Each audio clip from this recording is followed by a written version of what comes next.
मेरे पीछे ये पवन सिंह है, इनको बताने की जरूरत ही नहीं है कि कौन है, कितने बड़े पावर स्टार हैं। और ये हैं खेसारी लाल यादव, भोजपुरी इंडस्ट्री के ट्रेंडिंग स्टार। और इन दोनों के बीच में ये खड़े हैं सलमान खान, और सलमान खान के बगल में खड़ा है एक लड़का। और इन लोगों के बारे में हम बाद में बात करेंगे। और इस पर हम बात इसलिए कर रहे हैं क्योंकि बहुत ज्यादा से ज्यादा लोगों का यह आरोप होता है कि खेसारी लाल यादव इतना अश्लील व्यक्ति है कि इसने भोजपुरी इंडस्ट्री और पूरे बिहार को बदबूदार बना के रख दिया है। कुछ लोग कहते हैं कि इससे ज्यादा अश्लील पवन सिंह है, जो कि इतना फूहड़ है कि होली का गाना हो या फिर किसी और का गाना हो, यह आज तक चोली ढोड़ी कुदना मुदना से आगे बढ़ा ही नहीं।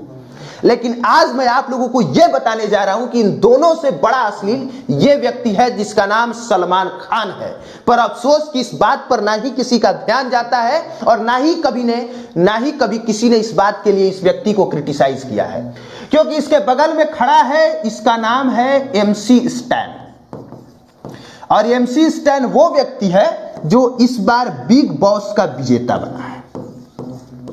अब आप लोग सोच रहे होंगे कि बिग बॉस का विजेता बन गया तो ये बहुत ज्यादा अश्लील कैसे हो गया। ये इतना अश्लील व्यक्ति है कि ऐसे व्यक्तियों को मंच दिया ही नहीं जाता है, लेकिन ऐसे व्यक्ति को ये बंदा अपने शो बिग बॉस में बुलाता है। और जानते हैं मैं ये बात क्यों कह रहा हूं? क्योंकि पवन सिंह या खेसारी लाल यादव जितना फूहड़ गाना गाते हैं, उससे 20 गुना ज्यादा बंदा ये फूहड़ गाना गाया है। इसके गाने का सबसे फेमस गाने का जो फर्स्ट लाइन है वो है, मैं बस्ती का हस्ती ब्रो, और तू अब इतना गंदा है कि मैं बोल ही नहीं सकता। सीधे समझिए कि इसने आपके गुप्तांग का नाम रख के कहा है कि तू उसका बाल है। अब समझिए इतने फूहड़ व्यक्ति को, जो अश्लीलता की सारी सीमाएं लांघ जाता है, जिससे ज्यादा अश्लील कुछ हो नहीं सकता, उस व्यक्ति को सलमान खान मंच पर जगह देता है, बिग बॉस में बुलाता है और बुलाने के बाद उसे विजेता बना देता है। अब आप बताइए, ज्यादा अश्लील पावर स्टार महाराज हैं या ज्यादा अश्लील ये खेसारी लाल यादव हैं? जाहिर सी बात है कि इन दोनों से ज्यादा अश्लील ये है और सबसे ज्यादा अश्लील ये सलमान खान है। और ऐसा इसलिए क्योंकि ऐसे व्यक्तियों को बढ़ावा देना, मंच देना, ये अश्लीलता की एक पराकाष्ठा पार कर देना होता है।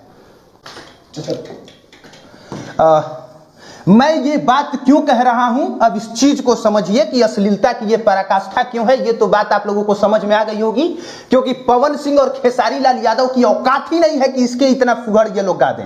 औकात नहीं है। बिहार की जनता चप्पल और जूता से मार के लोगों को मंच पर से भगा देगी, लेकिन यहां पे सलमान खान ने इस व्यक्ति को मंच दिया है, MC स्टैन। और इसके गाने पे 7-8 करोड़ व्यूज है। और पता है, इतना फुहड़ होने के बाद भी इसके मुंह के आगे 1000 माइक रखा गया था इस व्यक्ति का इंटरव्यू लेने के लिए। और आपके गुप्तांग का बाल वो गाना गा के, ये जो चश्मा पहना है, इसके चश्मे का दाम 1 लाख है। यहां पे इसका जूता दिख नहीं रहा है। इसने इस शो में कई बार बताया कि मैं 50 लाख का जूता पहनता हूं। और यहां पर इसने एक लॉकेट लटकाया है जो आपको बहुत कम दिख रहा होगा। उस लॉकेट का दाम है 1 करोड़। ये बंदा जितना कमा चुका है, उतना खेसारी लाल यादव फूहड़ गाना गा के, अगर 50 वो इनकी 2 पीढ़ी अगर उतनी फूहड़ गाना गाए, पवन सिंह की 4 पीढ़ियां गाएं, तो भी इस बंदे की इतना ये लोग कमाई नहीं कर सकते हैं। और सलमान खान ऐसे व्यक्ति को मंच देते हैं। अब बात समझिए कि फिर भी बिहार ही क्यों बदनाम है। उसके पीछे का कारण यह है कि इस व्यक्ति का गाना कभी सरस्वती पूजा के पंडाल में नहीं बजा। इस व्यक्ति का गाना कभी भी उस जगह पे नहीं बजा, न पब्लिक प्लेस में बजा, न ट्रक वालों ने बजाया, न ट्रैक्टर वालों ने बजाया। लेकिन पवन सिंह का गाना और खेसारी लाल यादव का गाना हर ट्रैक्टर में बजता है, ट्रक पे बजता है, सरस्वती पूजा में बजता है, दुर्गा पूजा के पंडाल में बजता है, हर जगह बजता है। और यही रीजन है कि इन लोगों का विरोध भी होता है, क्योंकि जब आपका गाना हर जगह बजाया जा रहा है तो आपकी जिम्मेवारी बनती है कि हम बेहतर गाएं। क्योंकि लोग आपको पॉर्न स्टार नहीं समझते हैं कि आपका गाना कान में ईयरफोन लगा के सुनेंगे। आप लोगों को महाशिवरात्रि के प्रोग्राम में बुलाया जाता है और वहां पे ये लोग चढ़ के, अभी नेपाल में एक प्रोग्राम हुआ था और उस प्रोग्राम में खुले मंच पे महाशिवरात्रि के दिन वो प्रोग्राम था, ये पवन सिंह खड़ा होकर जितना अश्लील गाना हो सकता है उतना अश्लील गाना ये गाया और सभी लोग सुने। तो बताइए बिहार बदनाम होगा कि नहीं। लेकिन जब ऐसे लोगों का प्रोग्राम होता है भारत के किसी भी कोने में, तो बंद हॉल में होता है।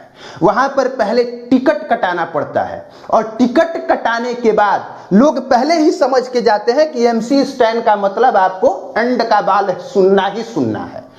तो वो लोग पहले से ही डिसाइड करके जाते हैं। इसलिए एमसी स्टैन का विरोध उतना मैं नहीं करूंगा जितना इन दोनों व्यक्तियों का कर रहा हूं, क्योंकि इन लोगों की जिम्मेवारी है कि आप एक पब्लिक फिगर हैं और ये पब्लिक फिगर से प्राइवेट व्यक्ति ये ज्यादा है। ये सनी लियोनी है, ये समझ लीजिए।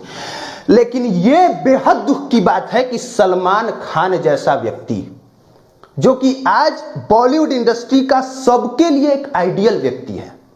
अगर आपको कहा जाए कि बॉलीवुड में सबसे ज्यादा किसकी फिल्में कमाई की हैं, किसकी सुपरहिट रही हैं, तो सलमान खान का नाम आपके जेहन में आएगा ही आएगा। और ऐसा व्यक्ति अगर एमसी स्टैन को प्रमोट करे तो क्या कहा जाए। अब आप लोग सोच रहे होंगे कि मेरे कहने का मतलब क्या है, क्योंकि ये मैं कुछ नहीं बोलूं इन दोनों के बारे में तो ठीक है। बाकी ये एक नया व्यक्ति है जो बिहार के लोगों के सामने उभर के सामने आया, जिसका नाम एमसी स्टैन है, और इसको प्रमोट किसी और ने नहीं बल्कि सलमान खान ने खुद किया। कहने का मतलब यह है कि बिहार के लोग अगर फूहड़ गाने को सिर्फ और सिर्फ ट्रैक्टर में बजाना बंद कर दें, ऑटो में बजाना बंद कर दें, पब्लिक प्लेस पे बजाना बंद कर दें, दुर्गा पूजा के पंडाल में बजाना बंद कर दें, सरस्वती पूजा के पंडाल में बजाना बंद कर दें उस तरह का फूहड़ गाना, तो बिहार अश्लीलता के लिए नहीं जाना जाएगा। खेसारी यादव के फूहड़ गाने रोकने से पहले, पवन सिंह के फूहड़ गाने रोकने से पहले जरूरी है कि जो लोग फूहड़ गाना ओपनली बजा रहे हैं उसे रोका जाए और प्रशासन को उस पर पहले कार्रवाई करनी चाहिए। और अगर प्रशासन पवन सिंह के फूहड़ गाने या खेसारी यादव के फूहड़ गाने पे कार्रवाई करना चाहती है तो उससे पहले ऐसे व्यक्तियों पे कार्रवाई किया जाए जो खुलेआम कहता है कि मैं हस्ती का बस्ती ब्रो और तू, बाकी तो आप लोग समझ ही रहे होंगे, जो खुलेआम सनी लियोनी को इतने बड़े मंच पे ये व्यक्ति बुलाता है और उसको प्रमोट करता है, उसका महिमा मंडन करता है। तो सबसे पहले कार्रवाई अगर पुलिस को इस बात के लिए करनी है कि ये फूहड़ गा रहा है तो इस पे कीजिए, क्योंकि इन दोनों के सामने इसकी कोई औकात नहीं है। उम्मीद करते हैं आप लोगों को मामला समझ में आया होगा, मैं कहना क्या चाह रहा हूं और बिहार किस तरह से अश्लीलता से कम एक कदम के लिए बच सकता है, ये बात आपको समझ में आई हो।